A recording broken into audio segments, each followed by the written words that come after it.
the concept always is the same. I have great deal flow, but I don't have the investor relationships. And so in my mind, it's easy for them to say, I want to go to AngelList because they already have all of those angels there.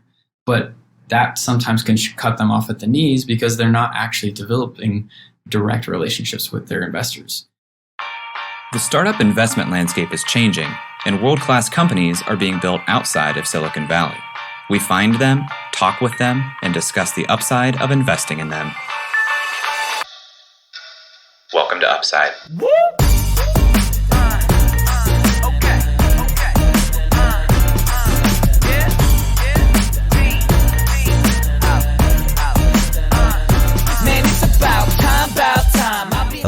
Hello, and welcome to the Upside Podcast, the first podcast finding upside outside of Silicon Valley. I'm Jay Klaus, and I'm accompanied, as always, by my co-host, Mr. New Faces of Finance himself, Eric Hornung. Hey, I got a new show, capiche? That was really well done for not knowing I was going to lead into that. Thank you. We are experimenting with a new platform. Well, I am experimenting with a new platform. It's called Capiche, and it's like a mix of Clubhouse, radio, and podcasting all kind of smashed into one. Very bullish on it, very excited about it. It launched in November, so it is quite a new platform. But I think it has some real upside potential for people who want to do podcasting-like experiences without the increasingly high bar that it's attributed to podcasts. Wait, some upside potential? Are we doing something with upside on it? Well, I mean, Capiche is going to fall under the Upside Network, so technically that was a double entendre, even though I didn't plan for it. So how does this work? Do I subscribe to your show just like I would any other podcast? Yeah, you'd go to capiche.fm/ekhornung, and you'd subscribe to my show using your phone number, which is something that I think is very understated, a feature that they came up with. When I go live, you get a text message. You can click in and listen live to the show. You can interact. You can request to call in, just like you could on like a old school sports show. You want to call in and comment or ask a question, we'll let you in. We'll take some calls, or you can leave some notes in the chat and we can respond to those. So it's also kind of like streaming, I guess, in a way. It's really a lot of the kind of trends that we're seeing in this space all smashed into one. So what is your show going to be about? The New Faces of Finance is the name of it. Tell me more about that. For the last, 3 years, Jay, you and I have been living at this intersection of finance, media, and technology. And quite frankly, I think there's a lot going on there that outside of our little Twitter bubbles, not a lot of people are paying attention to. So I want to talk about those trends that I'm seeing, how finance is changing because of the acceleration in technology, which is leading to accessibility to everybody creating their own media. We see this with like audience first, community first, different types of trends that are emerging. And I just want to talk about those, and I want to talk to the people who are doing those. So I'm going to have guests on. We're going to talk for 20 minutes, and then we'll do audience kind of Q&A dial in after that for up to an hour. Well, we'll put a link in the show notes. But speaking of new faces of finance, people at this exciting intersection, today we're talking with Landon Ainge, the managing director of Assure Syndicates. Assure Syndicates creates SPVs to help simplify the deal process and fund administration so you can focus on what you do best, finding deals and building relationships. Eric, you've been talking about Assure Syndicates for months now and finally got Landon on the show. I think he's going to be on Capiche soon also. What turned you on to Assure Syndicates? Well, this is one of those trends. Syndicates in general, SPVs, being able to consolidate a bunch of angels. I first got turned on to it by AngelList, and as tends to be the case on this podcast, Jason Calacanis somehow snuck his way into my thinking here. So I found Landon, or he found us. I'm not really sure how it actually happened, but we connected over the summer. And then I learned about Assure, and it's kind of this white label solution versus AngelList, which is this front-facing solution. And there's some differences there, and I want to talk about both of those. But I really want to talk about more generally SPVs, syndicates. They're kind of used interchangeably. And it is on this trend of what I'm talking about on Capiche. Assure Syndicates, which is part of Assure. Assure has 912 clients according to their website, over 5,000 closed SPVs, and $4.8 billion of asset under management. Again, all this from their website. That's a lot of money. Yes, that's a lot of money. That's our go-to hardcore, hard-hitting analysis right there. That's a lot of money.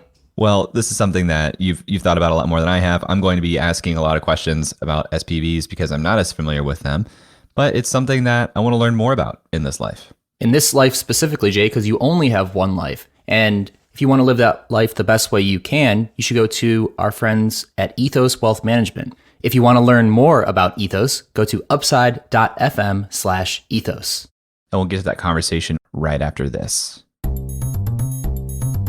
Hey listener, have you ever wanted to get a message in front of the Upside audience but weren't sure how to sponsor the show or weren't able to do a long-term sponsorship? Well, now you can just go to upside.fm/classifieds and let our audience know anything that's going on in your world, whether it's an event, an application, a special coupon or deal, or just letting them know who you are, what your company does. All you have to do is go to upside.fm/classifieds and you can place an ad on this show. That's upside.fm/classifieds. Landon, welcome to the show. Great to be here. On Upside, we like to start with a little background of the guest. So can you take us on a rocket ship through the Landon Ainge experience? The Landon Ainge experience has very little to explain. Well, a lot to explain, but very little rhyme or reason. Statistics, undergrad, Goldman Sachs, M&A Corp Dev, product manager of a publicly traded mobile app, VC fund, startup, now doing SPVs. Basically, high-level summary is I keep going back and forth between investing and operating, functioning in between. We've asked that rocket ship question quite a lot on the show. That was easily the best, quickest high-level summary we've had. Succinct. Tell me about this tension you feel between investing and operating. What leads you to bounce from one to the other? I think that investing is it's a specific skill set that you have to learn, and it comes through repetition. But operating allows you to actually understand how the people on the other side of the table are doing what they do. And you get that sense of you're actually building something. And so those two things, there's a pull every time. And I think many investors will tell you that they feel that pull at times. But what I see is that oftentimes people don't feel comfortable switching back and forth. So we're going to throw you right into some controversy off the bat. Yeah.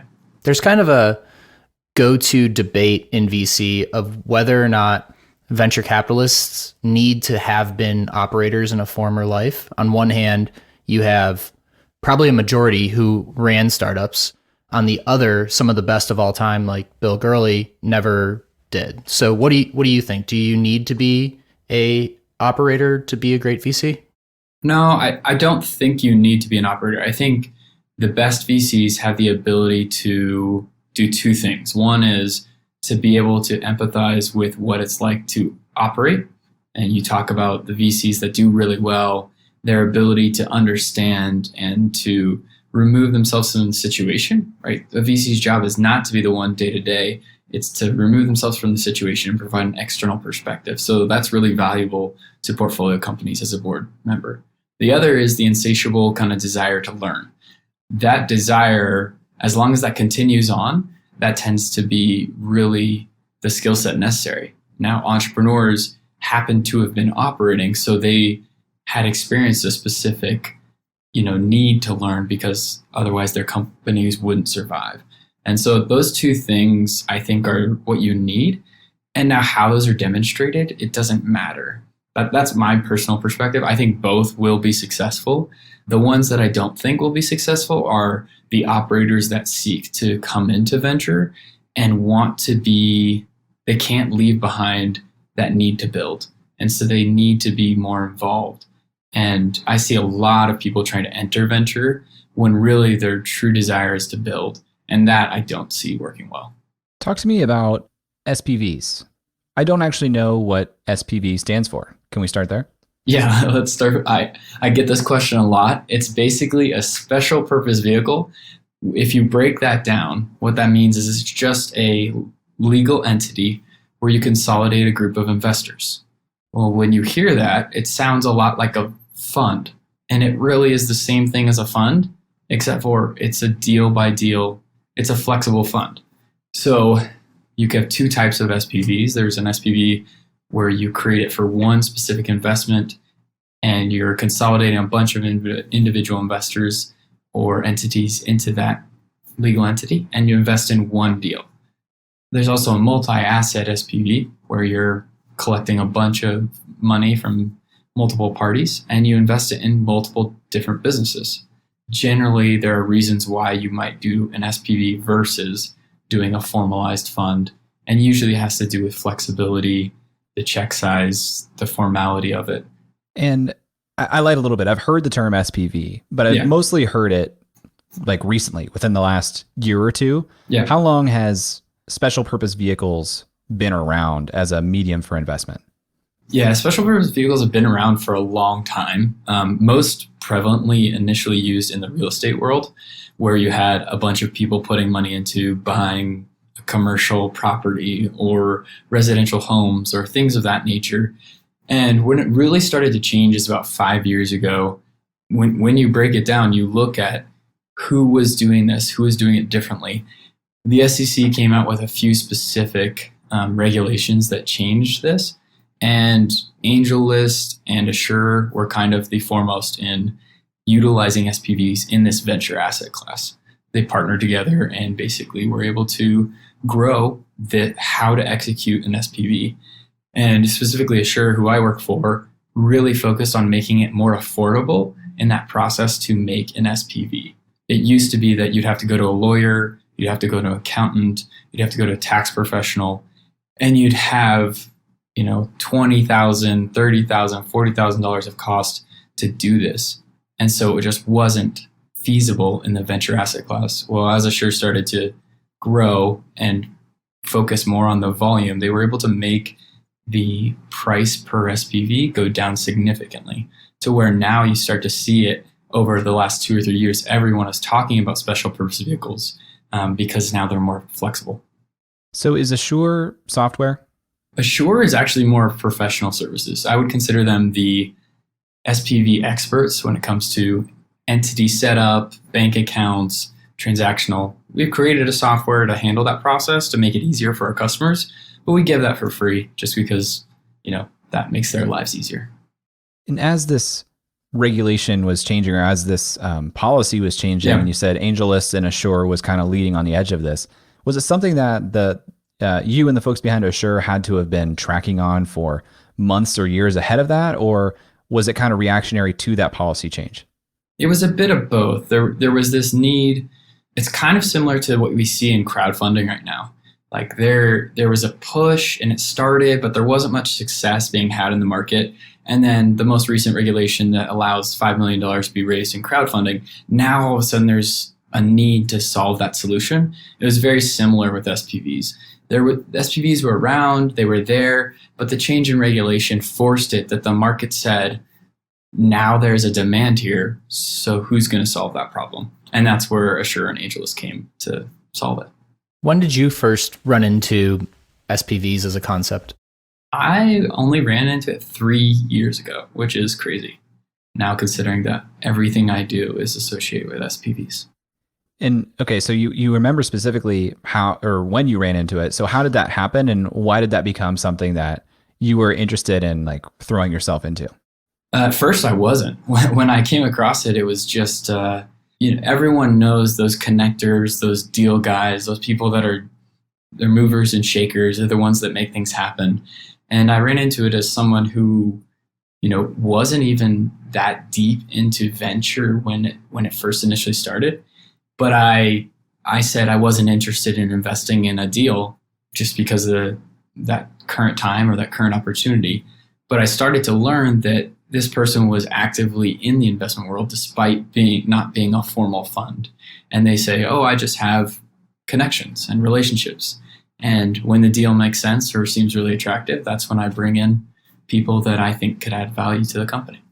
So these deal guys, is this like the same as syndicate leads on AngelList? Yeah, I mean, the one difference I would say, AngelList is, like I said, they were one of the foremost experts in creating this asset class. But what they did is change the world. They created a location where they'd have syndicate leads, like you said. These are the types that were deal guys. but they're trying to consolidate all of the angels into one location so that the deal guys come and just kind of spread it to all of these angels.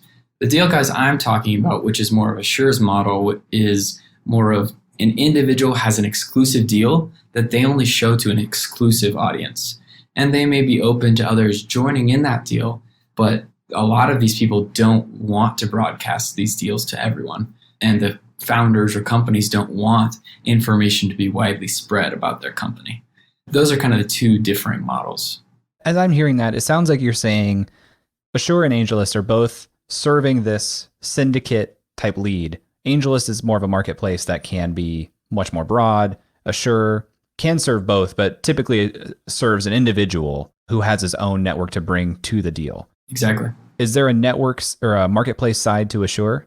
That's where I come in. Assure Syndicates is that marketplace where it says, if you're an angel that's interested, but maybe you don't have access to those deals, that's where Assure Syndicates is doing deals. And basically how I differ from our customers, or most of Assure's customers, is I'm friendly with the whole ecosystem. I'm helping founders and VCs for free, trying to connect them to the right opportunities. I send custom deal flow to VCs, about 86 different VCs across the US. And I met with like 120 founders last month.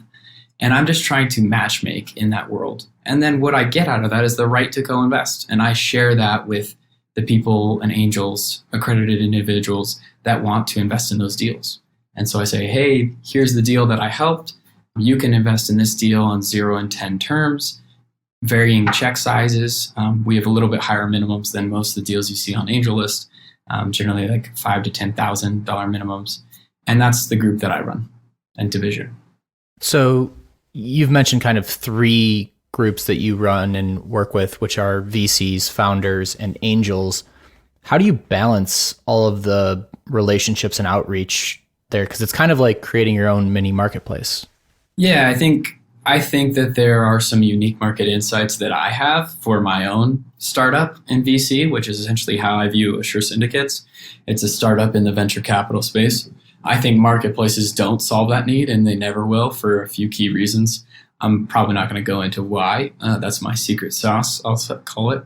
But managing that process is really hard. I mean, I'm going to be honest. I started it. I joined Assure 8 months ago by myself, being the only person doing it. And they just said, go. And the benefit that I had is I had Assure backing me, so I didn't have to have my hand out. So I could just start helping. Right now, I'm still building those processes. Openly has moved really quickly, way faster than I thought it would. And it's been a huge blessing, but I know that this can be huge. And I'm looking to compound, grow myself, expand other regions, to duplicate other individuals doing what I'm doing, because this ecosystem is not the most efficient when it comes to finding the right capital providers and the right businesses and connecting them. We've had a few syndicate leads on, mostly on the AngelList platform. Yeah. And one thing that seems to be consistent between all syndicate leads on the AngelList platform is that they are either independently wealthy and can support themselves, or their job is tangential to VC or in VC, and that is the thing that is paying them. Mm-hmm. With Assure, it sounds like you're kind of in the same situation. Assure is paying your salary, I assume. If you would have had a salary or would have been independently wealthy, would you have done AngelList or Assure? I think the basic question would be, what are my goals? If my goals are to build a track record and build LP relationships and do those things, that's where I see Assure being the benefit. You're building a developed relationships of trust, long-standing relationships as you repeat those situations. If I meet a lot of young up-and-coming syndicators that have the desire to build that track record, and the concept always is the same. I have great deal flow, but I don't have the investor relationships. And so in my mind, it's easy for them to say, I want to go to AngelList because they already have all of those angels there. But that sometimes can cut them off at the knees because they're not actually developing direct relationships with their investors. And therefore, they're not actually building LP relationships. And if you want to be in the venture asset class, that's a skill set. There are 3 skill sets in being in venture. if you want to succeed at a long term. It's the ability to have, relationships with investors and LPs. It's the ability to find great deal flow, and it's the ability to really help those companies that you invest succeed in. Those are the three skill sets. So I see a lot of people try to focus on one of those skill sets, but not the others. Why can't I form relationships with the investors on AngelList? That's kind of the platform. It's generally built that way, to where the captive relationship is there. Not to mention that if an angel is specifically on AngelList, they are being shown multiple deals across all different other syndicators. And sure, that's not the case. If you bring in an LP, they're your LP. You're the only one interfacing with them. It's a little bit more of direct touch, utilizing email or Slack or other channels that you want to build your own kind of way that you run your process. So it's not that it's completely prohibitive to form those relationships on AngelList. It's that the way that people are incentivized to use the platform, they're diversifying across a bunch of deals. They're just not investing in the relationship with you to the same degree. Yeah, consistency of relationships, but also you don't actually have that direct relationship in many cases. They follow you, but they don't, your communication is not a one-on-one. Tell me what you like to invest in. How can I best help you? Are there certain types of deals that you want to see that maybe I'm not doing? That really doesn't exist. Talk to me a little bit about the VC side of this. Kind of, we mentioned these three prongs. Yeah. We didn't really touch much on VC. How does your model incorporate and use venture capitalists? You mentioned 86 of them. Yeah, I think my thesis is one, which is when you can couple institutional lead investors with the right value-add individuals, that's where you get the most value for the founder. And the founder should think of that. The way I work with VCs is I only send deals that I'm willing to invest in at whatever terms the lead sets. And I work with the VC and send them the deals that I think fit their thesis.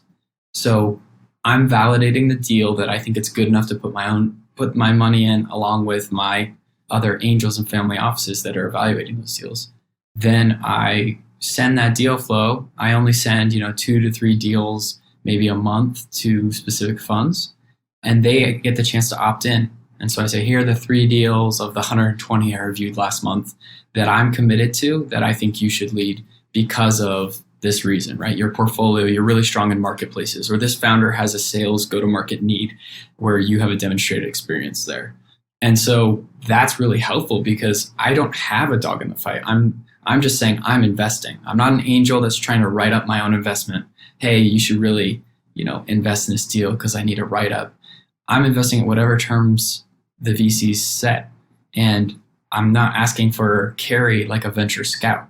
I'm not asking for anything from them. I'm just saying, based on what I see and based on our relationship and me getting to know what you like to invest in, this is valuable to you. And the benefit to founders is that if I'm committing to their round, I'm usually bringing, a couple, 2 to 3 funds that I think would be the right potential leads, in addition to their own fundraising efforts. And so VCs have, been pretty receptive to that, because if I bring value-add investors, I'm helping their own investment.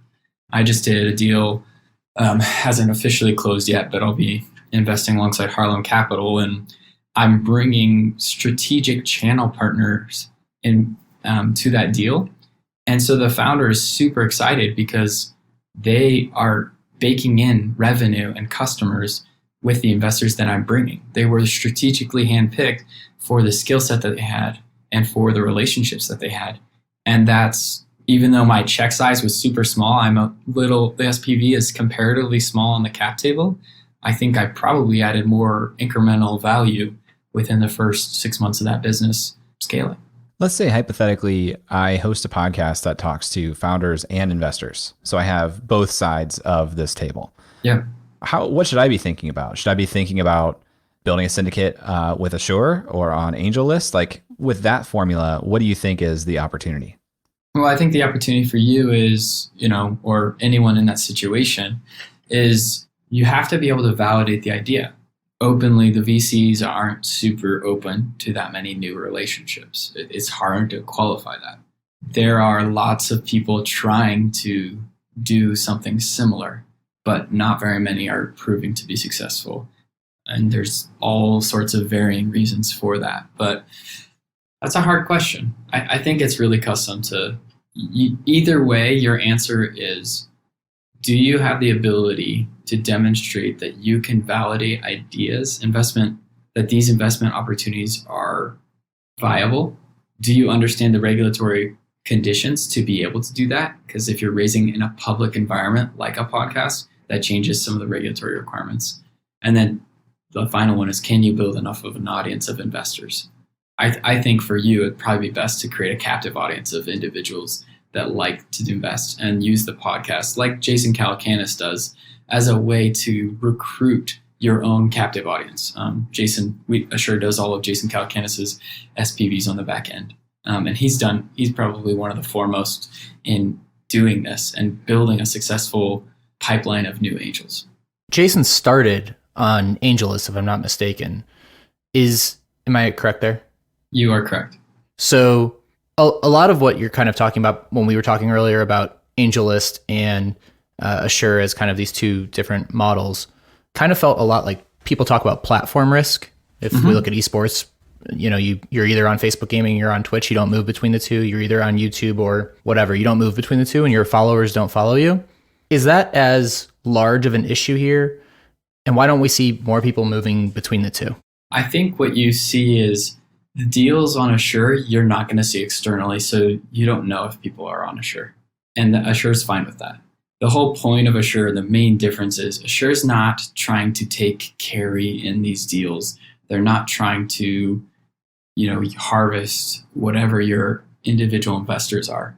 That's all I kind of want to say, I guess. I'm not really trying to compare us, but I think that there is a lot of crossover between the two. Switching to a new topic, I think we've seen a trend lately of founders syndicating deals in the last year and a half, 2 years. Do you think that's a good trend or more of a fad? I think it's an awesome trend, and I'll tell you why. Founders that run their process or run their fundraise, they're thinking about the same thing I just talked about earlier. How do I bring the most value on investors alongside? Or how do I align interests with the people that I know will be advocates? There's a reason we did this initially that founders do this with advisors. They give up equity to the people that they know will help them the best. And what they're learning is that customers, channel partners, individuals that have been in this industry, if you can get them on board, then they can add a lot of value. And so if you align the interests through investment, you already have a baked in advisory board that's ready to help you because they're invested in your success. So one of the things that I do is actually help founders do this for free, because I don't want the founder to be the one representing the angels, because there's obviously a conflict there where founders are, even if they're not the manager, if they're the organizer of the SPV, then they are technically representing all of the investors. And that's not a very good relationship. So what I will do is I will actually I will not charge any carry. I will represent the angels, and Assure will be the manager. And I'm helping these founders utilize SPVs to consolidate these strategic value add individuals. Now, you're probably not going to accept, 1 or 2K checks, but you could accept a 5, a 10K check from these individuals in those SPVs. And the value is the investors get, consolidated rights, right? They get information rights. They maybe get pro rata rights. And they can even, through an SPV, the benefit is hypothetically in a future situation, you could actually sell your equity or your ownership in that SPV to another holder of that SPV without getting board approval from the company, because the SPV still owns that equity and no ownership has changed. So that transfer right is actually a really big advantage to individuals investing through an SPV. Now, what the founder gets is, there's either some costs that they either pass on to the angels to set up that SPV. It's relatively low cost. Assure's the lowest cost SPV administrator. We have, for smaller SPVs, we have really advantageous pricing. But what the founder gets is a clean cap table and maybe the willingness to open it up to individuals that could be small checks, but could be adding significant value to their company. Where do you see SPVs expanding to? You said they started with real estate. Now they're kind of in venture. Do you see them in private equity? Do you see them in alternative assets like we're kind of seeing with the Rally Road style boom? Do you see them expanding to anywhere that wouldn't maybe be or feel logical right now? We're having a lot of conversations around this. I don't know that we've identified the core markets of where it will go. That's one of the things I'm looking at. But I think there's so much more room to expand SPVs in the venture space that I think that we will see a compounded growth in that sector first before we start to see other unique assets. You mentioned that this is your full-time job now for the last couple of years, and you're given a lot of flexibility to kind of just go and run at this. Did you create that role for yourself, or how did you find this opportunity? Yeah, I did. So I pitched the CEO of Assure and I said, this is what I want to do. I want to help founders for free, and I want to help VCs for free because they both have problems and connecting the right to each other in the right way. And the market's not super efficient. And I don't believe technology will solve it. And so I went to, Jeremy, the CEO, and, he was really surprisingly open to the conversation. And he said, well, write me up a business plan. Tell me what you want to do. And I think I surprised him in the fact that he was looking at me like a really fun experiment. And like I said, I've only started this 8 months ago. And I'll just say that we closed 5 deals in December utilizing this, which is pretty expansive when you think about how walking in the door with not that many individual angel relationships or founder or VCs like in my back pocket. If the market's large and inefficient, how many Landons do we need to make it efficient? That's a good question. How many other people like me? I think it's really regional based. I've really struggled with the debate of, do we expand this based upon industry or do we expand this based upon stage? And so I think first off, conversations like this, educating that there are solutions or that a founder could run their own SPV is really helpful, or that I could help them run an SPV. That kind of conversation is really helpful. But I'm never going to solve the problem. But, like that story of the starfish on the beach, I can help that one. And overall, as I continue to scale, I want to have 10 of me in this ecosystem providing this value, and therefore providing efficiency to those people that do truly believe in partnership. You said that you bounce between operating and investing. This kind of seems like you're doing both in this role because you've created this new wing of the company and you're building that out yourself, but also you're very much in the investment realm. Do you feel that way? Yeah, I do. But it's also one of the things that I'm concerned about with my growth, right? Every VC investor will tell you, what's the scalability of your solution? Well, that's the thing that I'm working at every day. How do I still maintain the customization to provide that value without removing, but at the same time trying to provide some efficiency to the market? Like I said, my understated thesis is that I don't believe marketplaces will solve this problem.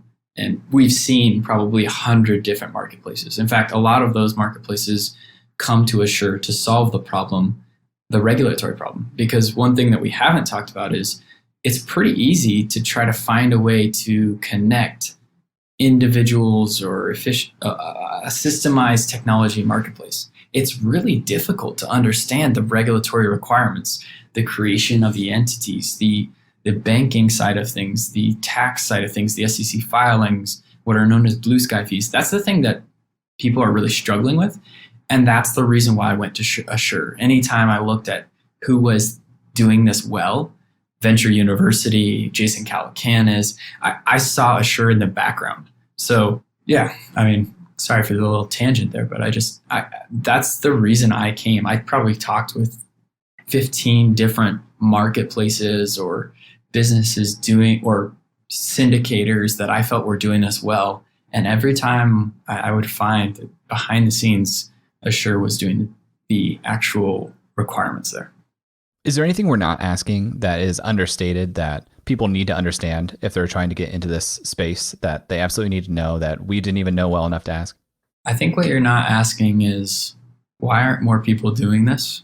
And the answer, kind of to your point that you brought up earlier, the reason I'm able to do this is because I'm not worried about salary. And to be honest, I'm passing up a lot of money that I could be making at a fund with much higher salary and doing those things because I believe in two things: that I actually wanted to build a business model to help founders for free. And two, I believe in the companies that I'm backing. The biggest question that you want to ask yourself as an investor investing into syndicates and also as a future syndicator is, what's my alignment? What do I care about? I don't care about closing a deal. I care about closing the right deals.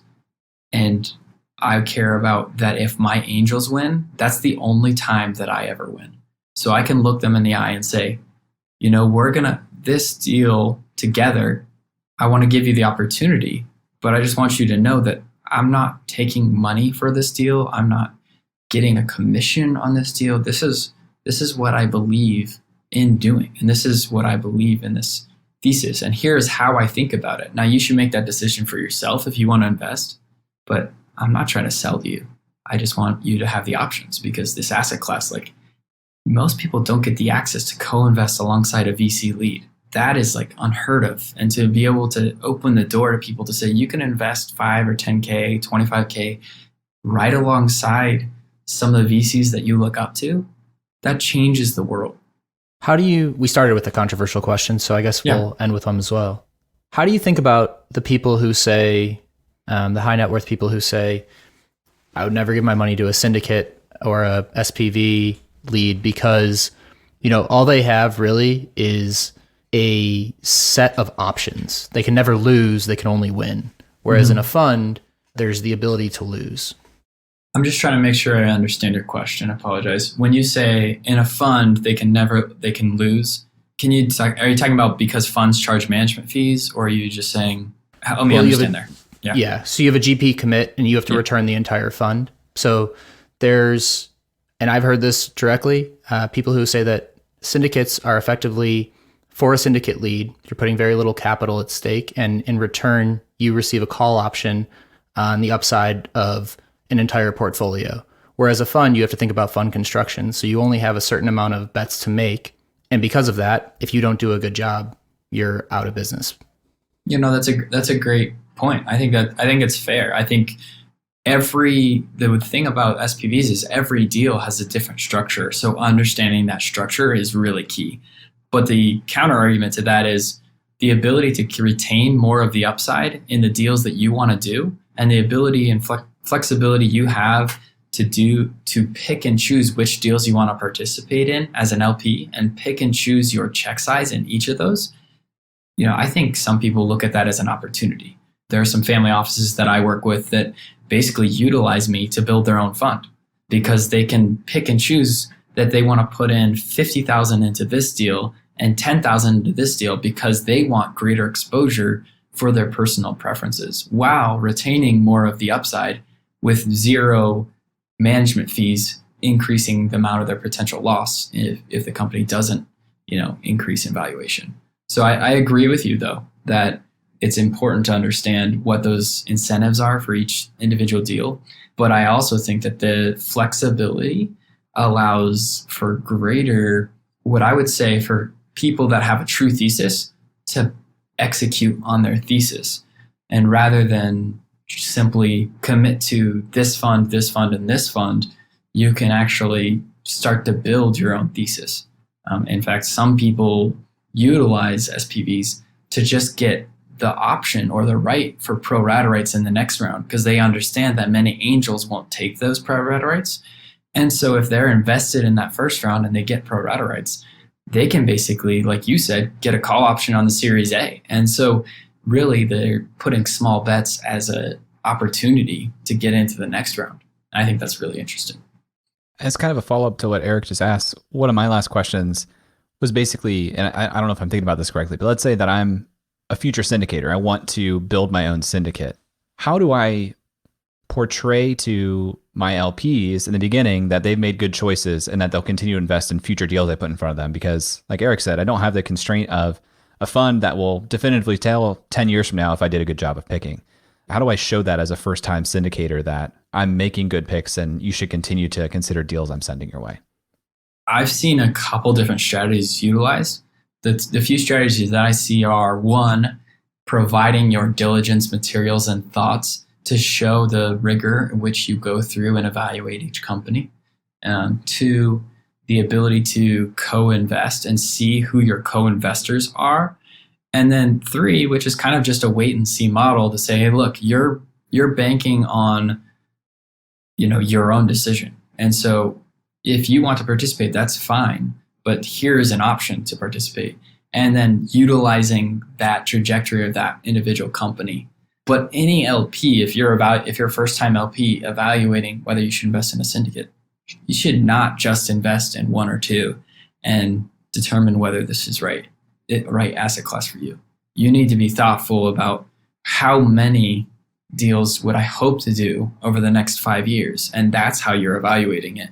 Because just the same argument for any fund, they don't really demonstrate whether they're any good at picking either for 5, 6, 10 years in reality until you actually have the money in the bank and on your returns. So it's that same level of trust. This has been awesome, Landon. If people want to learn more about you or get involved with Assure Syndicates, where should they go? We have a website, syndicates.assure.co. It's pretty new and it's not that great. So LinkedIn, Twitter, these are ways to kind of get involved. I love talking to future syndicators and figuring out how to best help them. That's a passion of mine. I've helped about 5 people so far start their first SPVs and get going. And I love that. We almost got you to 2,000 followers on Twitter. Oh, no. We're getting there. Yeah, it's tough to keep up. I'm not going to lie. I mean, people have a hard time. Investors have a hard time keeping up with the amount of outreach. It's not an easy problem to solve. Well, Eric, I feel a lot smarter and a lot better prepared to talk to other people about SPVs and syndicates. And I feel like I understand the difference between AngelList and Assure Syndicates a lot better than I did initially. I kind of thought they were one and the same, as if maybe the AngelList product was even backed by the Assure product. But now I understand a lot more of the differences. I think this was really helpful to clear up probably some of the conversations we've had on this podcast already. We've talked to Peter Livingston and Ashley Flukas, and they're running AngelList syndicates. We haven't talked to anyone running an Assure syndicate outside of Landon. So maybe that'll be our next kind of foray into the world of syndicates. It seems like a really smart tool. I mean, we've talked off air. I really like the model of people who have some sort of network, just being able to leverage that in new and interesting ways. Like I think back to Peter's quote all the time about he feels more like a blogger than an investor a lot of times. And having a product like this can really help actual finance bloggers or actual people who just have relationships and people tuned into their thoughts start to leverage that and build an interesting alternative investment vehicle. I think if AngelList is you feel like a finance blogger, Assure is you feel like a relationship manager. What did this conversation tell you, or how did this change your thinking about syndicates or deepen it? Yeah, I would say it deepened it more than changed it. I had a general idea behind this on both the AngelList style and the Assure style. I am super bullish on syndicates. I think from a founder's perspective, having one entity on your cap table is just a massive benefit. It also, if we have more and more syndicate leads, we asked Landon that question about how many Landons do we need? There's also not enough AngelList syndicate leads, right? There's just not enough of these people pulling together angels to do rounds. And the more angels we have, the more syndicates we have, the more companies we're going to be able to fund, because a founder doesn't need to have 400 conversations. They need to have one with a lead who has relationships to 400 conversations. And if that one likes them, then they're good. And it doesn't mean it's exclusive where that founder can't still go to all those 400 if they need to. So it's less of a gatekeeping role, which I think is better for innovation and better for people starting companies in the long run. So it made me more bullish on syndicates generally. Also, it always reaffirms whenever I talk to Landon or anyone who's doing this, one thing we kind of glossed over in the interview, and there's a reason we glossed over it because it's super boring, is all of the paperwork that's necessary to run a syndicate, all of the filings, all of the tax work, all of the K1s, everything that has to be done to bring on investors, onboard them, investor accreditation. Assure and AngelList do all of that. So that makes your job that's why Peter can feel like he's a blogger, and why I think people who use Assure can feel like relationship managers, because that's what they can focus on. They don't have to be focused on all the paperwork on the back end. So one thing not related to your question, but tangential, is it kind of got me thinking about how hard, this is something we talked about early on, how hard it is to innovate on structure, because the syndicate model, as I brought up with Landon on the chat, is different. It's inherently a different structure. People look at it differently. And when you have legacy players with a lot of money who want to invest, they're going to look at funds as the standard and you as having to prove that you can do something with outsized returns to a fund from an LP perspective. So you're climbing up a ladder, and it's not the easiest ladder to climb when you're going against what is standard in the industry today. And maybe it just takes a lot of time for this to become normal, and it's not going to be a one-year thing. Maybe the people who've been investing in venture funds for the last 40 years aren't going to be the people who also invest in syndicates. And maybe that just means that more new money pours into syndicates where old money stays in funds. I don't know. Well, riddle me this, Mr. Finance. We've been in this bull run of a market for a really long time. Frothy, right? Don't we call this like frothy markets? Oh, look at you, finance blogger right there. Love it. So in a world where the market becomes way less frothy, is the syndicate opportunity one of the areas that goes away first? You would think that this area would be more volatile. That's fair. I would say similar to any area of like discretionary investment, anywhere where you don't have a commitment, anywhere where you can't pull money out.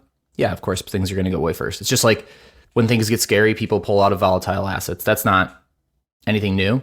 Now, the difference here is that you can't pull committed capital. So if you make an investment, a $10,000 investment into a company, that's locked up for 5, 6, 7, 10 years. Whereas in the public markets, you can pull that capital. So maybe new investments kind of dry up a bit, but there's always going to be angels who have ultra high net worths. We're seeing it in Ohio right now. There was just another exit yesterday of Bold Penguin to American Family Insurance. That's going to create a bunch of angels who have net worth above and beyond what they need.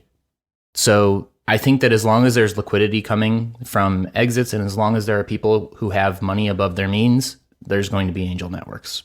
And maybe by that logic, it would actually be easier to start a syndicate. Maybe difficult to get a bunch of investment in the syndicate, but easier to start the syndicate than to start a new fund in a market downturn, because people would be making bigger commitments to a fund.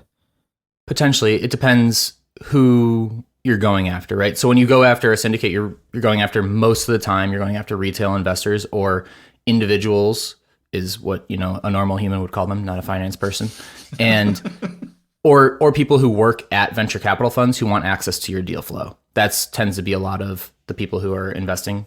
On the fund side, depending on what type of fund you're talking about, if you're talking about like a micro fund, yes, I would agree with you. But if you're talking about a traditional fund, the vast majority of your money is going to come from institutions and family offices and the big players who can write $1 million+ checks, $100 million+ checks if you're talking really big. So those budgets are probably tied up in an endowment and in some sort of investment portfolio thesis, which isn't going to vary too much from bull market to bear market. Well, we'd love to hear your analysis of the syndicate opportunity, dear listener. You can tweet at us at UpsideFM or email us hello@upside.fm. This is obviously an area that we're more and more interested in talking to more people with differing opinions on. So if that's you, reach out to us. We'd love to hear from you. Otherwise, we'll talk to you next week. That's all for this week. Thanks for listening.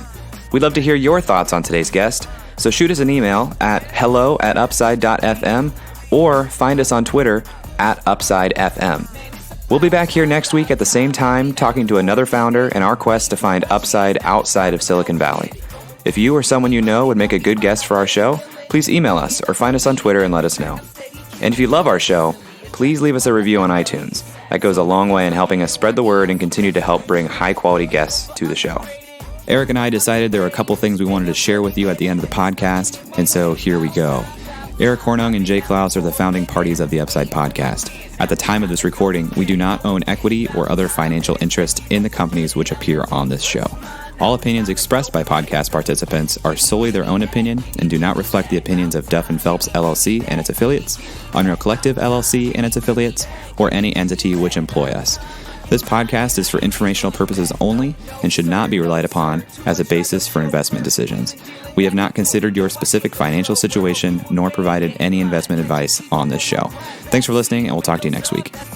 Never mind, bro, that can't be matched. I'm lighting it on fire, used to run victory laps, and still I'm not even tired. It's all about the timing, yeah, that's what they say. Well, I'ma keep on rhyming.